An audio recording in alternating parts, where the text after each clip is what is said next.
Hey everyone, welcome to Govinda's Garden. My name is Lee and it's a beautiful Sunday afternoon in the late fall. I'm sitting in the greenhouse next to some figs that are starting to go dormant.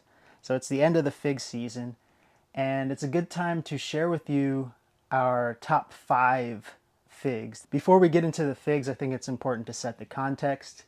We're in Zone 6 in Western North Carolina and we grow figs mostly in containers but we have some in the ground in our yard as well. And as you can see, we have this greenhouse. This is not a heated greenhouse. It's about 10 foot by 12 foot. And I've been using this greenhouse this year as a way to give the figs a head start in the beginning of the season and then give them an extended period during the cold towards the tail end of the season. And that's been really helpful. I also think it's important to note that all of the figs that I have come from very reliable sources. All of the figs that I'm going to share today have been started here at our house in our garden from cuttings. And if you're interested in learning how to grow from cuttings, I have a video that you can click on here. And I'm also going to be selling cuttings this winter, so stay tuned. I will be offering cuttings for the first time. I'm super excited to offer that, so I'll have another video on that coming shortly. So this list is not going to be ranked. I just selected 5 that stood out and were exceptional, whether it be for their hardiness, for their flavor, for their size, for their productivity. So this is not like a 1 to 5, but these are just 5 varieties that I think did exceptionally well for us here. All right, with all that being said, let's get into the first fig. Parajal Ramada. I have a quote from Harvey Carrera, the person who I bought the cutting from. A Spanish variety producing medium-sized fruits with fairly intense berry flavor, very nice sweetness, jammy texture, moderate seed crunch. Stripes fade somewhat as fruit ripens, but color variation remains very interesting and unique. One of the things I loved about Parajal Ramada is the color and the exterior. It reminded me of like a galaxy. Like it had these kind of dots on it, and when it's first growing, it has these nice bold stripes. It's a really beautiful looking fig. This tree was very productive too. It had a lot of figs on the relatively small tree. This is the first year. Started from a cutting in the winter, produced this tree that produced a lot of fruits. It was one of the higher fruiting varieties that we had, and just phenomenal taste, beautiful shape, beautiful exterior. It's kind of a luxurious fig. It is pretty rare, like you don't really see these cuttings available too much, you don't see these trees around too much, but I think it's one of the classier exotic figs that you could have in your collection. And the cool thing is that it really didn't split that much either, which was surprising for the size of fig that it was. So it's a exceptional fig. Definitely, obviously recommend it. All right, the next fig is Del San Juan Gran. I first heard about this fig from the YouTuber Millennial Gardener, and he's doing some fig breeding experiments involving Del San Juan Gran. He's described it as his personal favorite fig, and I definitely understand why. It has this kind of portly, short, plump shape. This fig was able to ripen fully on the tree, which is something that is ideal. There was some splitting on this fig, but it wasn't bad. I would say it's super productive. I don't know if it was just from the cuttings that I got, but Del San Juan Gran was one of the most healthiest looking, fastest growing fig cuttings of the year. The leaves just look fantastic.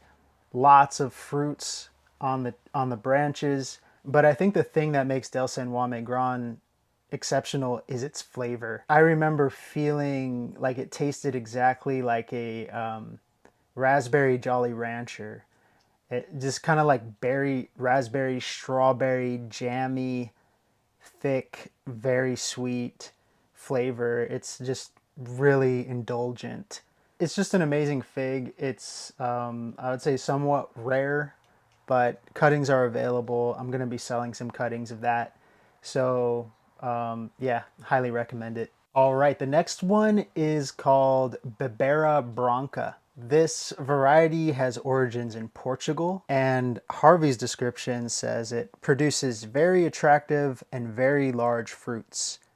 Fruits have fairly dark red pulp and are very syrupy and juicy, very sweet, and a moderate berry flavor. Excellent fig. Really want to emphasize very large fruits. I have never seen a fig so big in my life. Bibera Branca is a beast, I would say, and I mean that in the most endearing way. The figs on this tree just are massive. There is splitting for sure. We grew one in the greenhouse as well as outside of the greenhouse. They both had splitting. They both produced massive figs, and they are juicy as anything. Like I think juicy is a great word to describe it. It's so big, it contains so much water, and it's, you know, that water is mixed with that sweet fig flavor. It just gives you this nice big juicy bite, and it's moderate sweetness, so it's not overbearing. It has kind of like I would say kind of like a melony honey flavor. It's just an outstanding fig. I mean, you look at these, it's so exciting to see these things grow because they get so big. Another amazing thing about Bibera Branca is that it was one of our earliest figs as well as longest growing. And by that I mean we harvested them from the early part of the season towards the end of the season. So they just kept coming and coming, and really early too. It was one of the first figs I got to taste this year.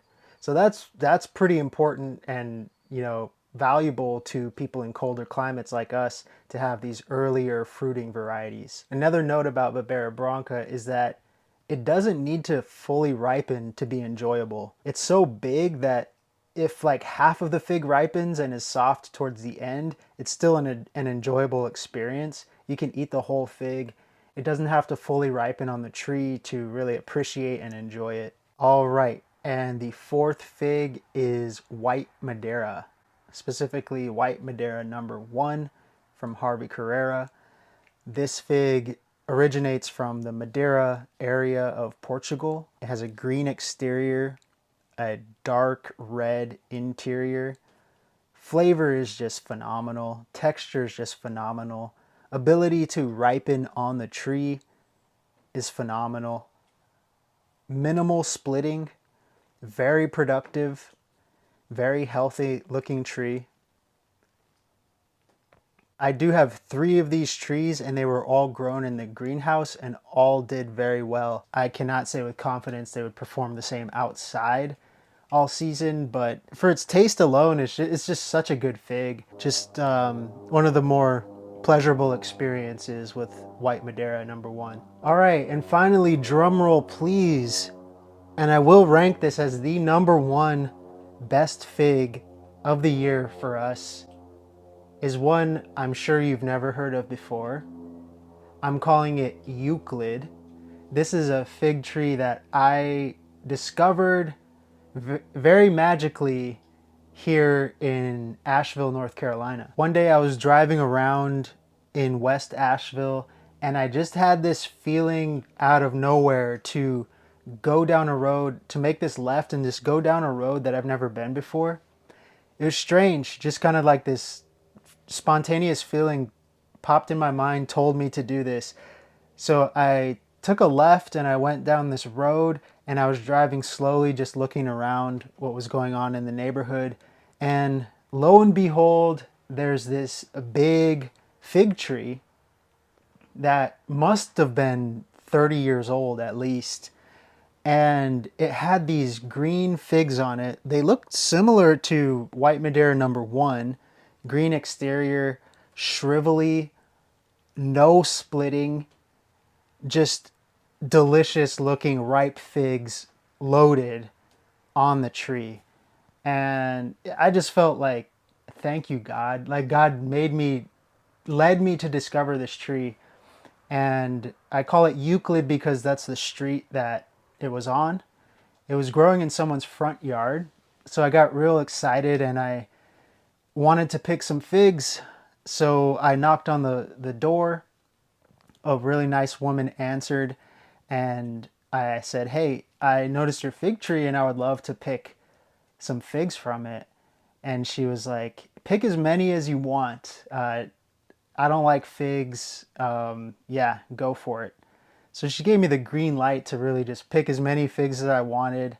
And I loaded some up into my shirt and took them home and shared them with Haley and some friends, and the flavor on these figs is just something that, you know, you can't really beat it. Sweet, jammy, fruity, berry-y. But what I think is very exceptional about this fig is that the mother tree was growing and producing this quality of fruit in an area that wasn't really getting a lot of sunshine. It was in a wooded neighborhood, and it was still producing these amazing figs that weren't splitting and were fully ripening on the branches. And that, to me, that's just insanely rare to find a tree like that. I don't know of any other varieties that can do well outside in the ground in zone 6. And this fig is so phenomenal. I was able to get some cuttings from it, and I planted a cutting in that was pre-rooted in the winter, and then I put it in the ground in early summer, and it was about maybe 9 inches tall, and this thing has grown to over 8 feet tall. So yeah, I think this Euclid fig is pretty miraculous. Its ability to ripen on the branches, grown in the greenhouse or grown outside. I haven't seen any of these figs split. Deep, dark red, almost purple interior that tastes like heaven. It's shown an ability to grow in environments in the ground without a lot of sunlight. It's thriving in zone 6 in the ground. I don't know. I'm just really excited about this variety, and I'm excited to share it and spread it with other growers who want a reliable, delicious, hardy fig that they can grow in the ground. I'm feeling pretty confident that this Euclid fig can be one of those top-notch varieties for us in zone 6, maybe even zone 5, definitely zone 7 and above. I have a limited availability of cuttings, but they will be available. If you're interested in that, be sure to subscribe to the channel. I'm going to be sharing details on how you can get cuttings in December. I hope you enjoyed this video, and I would love to hear what your top varieties are for this season, what did well for you, and also include where you are, because that's pretty important for growing figs. Tell us a little bit about your environment and what did well for you in the comments below. So thanks for watching, and I'll see you next time.